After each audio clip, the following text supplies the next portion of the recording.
Welcome, friends. Welcome to another pizza of the week. And this one is modeled on a pizza that I had in LA with my friend Kyle. It was quite a while ago. The restaurant is now closed. I think it was called Sato. But very simple and clean flavors.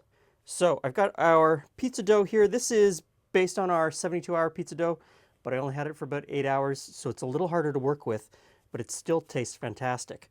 You just go around the outside to define the edge of your crust and then push out from the middle. Then we just push out in the middle. If it's not round, it's not a big deal. It doesn't have to be perfectly round.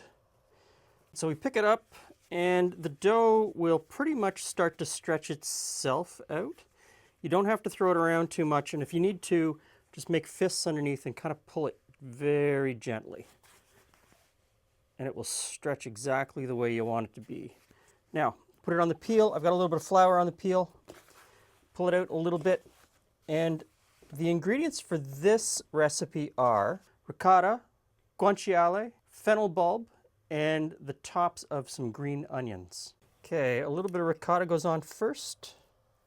So this is a white pizza. There's no tomato sauce. Pizza doesn't always have to have tomato sauce. Next on is some fennel.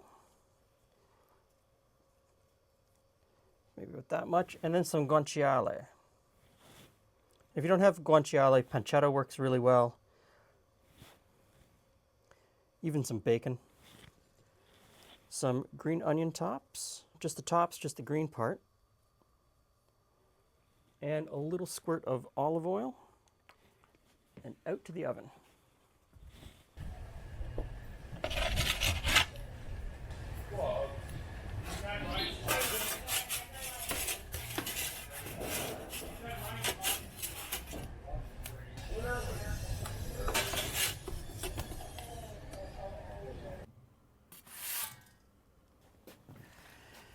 Pizza of the week, Jules. Okay, I'm ready. So this one I had in LA. That's and it is there's a lot of cheese on that. Yeah, and there is a lot of cheese. It's a little bit messy.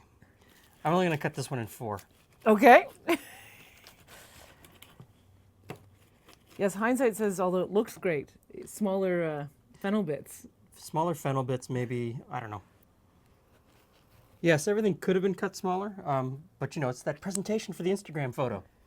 Right at the very beginning. It's all for the grams. It is all for the grams. It was really cheesy. It was really cheesy. I love that fennel. I love the taste of the fennel with the saltiness from the guanciale. Mm-hmm. I had to take a second bite because I didn't get a lot of fennel in that first one. Again, a series of unique kind of flavors that all kind of come together in a pizza really nicely. Yeah, I looked at this on the menu. I thought that's not going to work. Kyle said that's going to work. It worked.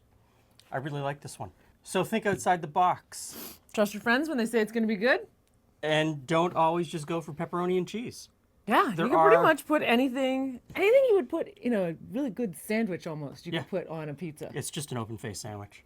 That's all it is. You bake the bread and the sandwich at the same time. Thanks for stopping by. See you again soon.